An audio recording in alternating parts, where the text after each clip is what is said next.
नमस्ते दोस्तों। आज सल्फोनामाइड्स का नेक्स्ट पार्ट हम लोग पढ़ने वाले हैं, जिसमें हम लोग ये इस चीज़ पर खास फोकस करेंगे कि किस तरह से सल्फोनामाइड किसी पर्टिकुलर ऑर्गेनिज्म के प्रति रेजिस्टेंट होता है। तो जिस तरह से रिसेंट एडवांसमेंट और जिस तरह से नॉन कॉम्प्लायंस हो रहा है, ये ड्रग्स को मिसयूज का कोई सर्टेन गाइडेंस को कोई फॉलो नहीं करता है।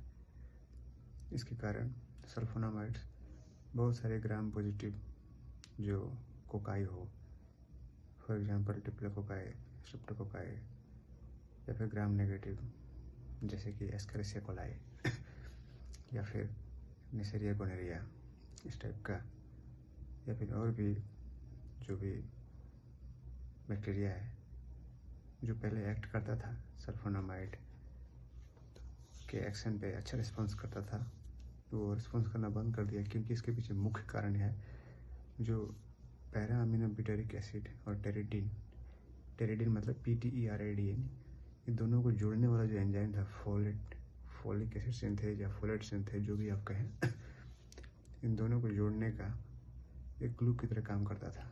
तो सल्फोनामाइड और जो फोलेट सिंथेज है उसके बीच का जो एफिनिटी है वो धीरे धीरे ख़त्म होने लगा, जिसके कारण पैरा अमीनो ब्यूटेरिक एसिड, टेरिडियन और मिल्क डाइहाइड्रोफोलिक एसिड और फिर सेलुलर स्ट्रक्चर जो है बैक्टीरिया का उसको अच्छे तरीके से डिजॉल्व नहीं कर पा रहा सल्फोनामाइड। इसके कारण कुछ जो है पॉजिटिव ग्राम पॉजिटिव कोकाई हुआ, चाहे ग्राम नेगेटिव ऑर्गेनिज्म है, उसके प्रति प्रॉपर सल्फोनामाइड का एक्शन नहीं दिख रहा है। तो ये मुख्य कारण है, कुछ 2-4 ड्रग्स को छोड़ के। अब आते हैं इसके फार्माकोकाइनेटिक्स के। अगर हम इसका फार्माकोकाइनेटिक्स देखें तो ये अच्छे तरीके से वेल एब्जॉर्व हो जाता है। जैसे कि ड्रग्स हम लोग लिए ओरली या फिर IV या फिर IM, तो ये अच्छे तरीके से सिस्टमिक सर्कुलेशन तक पहुँच जाता है। तो ये एब्जॉर्व हो रहा है अच्छा से, बट इसमें एक ये है कि एक ही ड्रग है इसमें सल्फोनामाइड में, जैसे short acting, intermediate acting, long acting, और स्पेशल पर्पज मैंने आप लोगों को बोला था। इसमें एक सल्फाडाइजिन है जो एक शॉर्ट एक्टिंग है, वो आपका ब्लड ब्रेन बैरियर को क्रॉस कर जाता है। इसके अलावा और कोई ड्रग ब्लड ब्रेन बैरियर को क्रॉस नहीं करता है।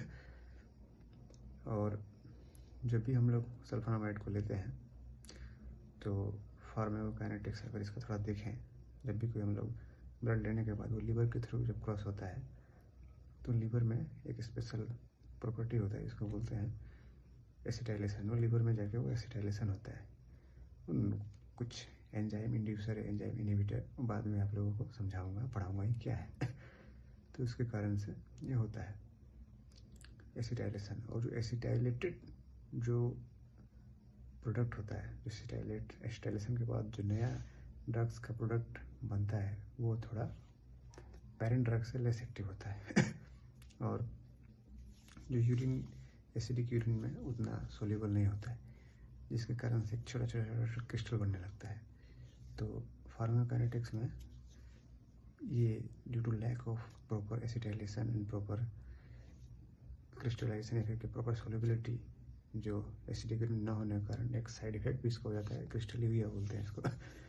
छोटा छोटा क्रिस्टल टॉयलेट के थ्रू या पेशाब के थ्रू बाहर निकलने लगता है।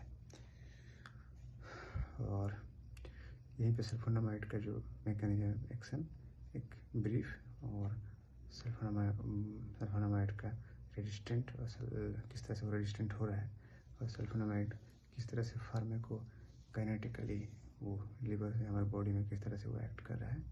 यहाँ एक छोटा सा मैंने आप लोगों को इंट्रोडक्शन दिया। बाकी मिलते हैं नेक्स्ट स्पेसिफिक पर्टिकुलर ड्रग्स के बारे में नेक्स्ट लेक्चर में पढ़ेंगे। धन्यवाद।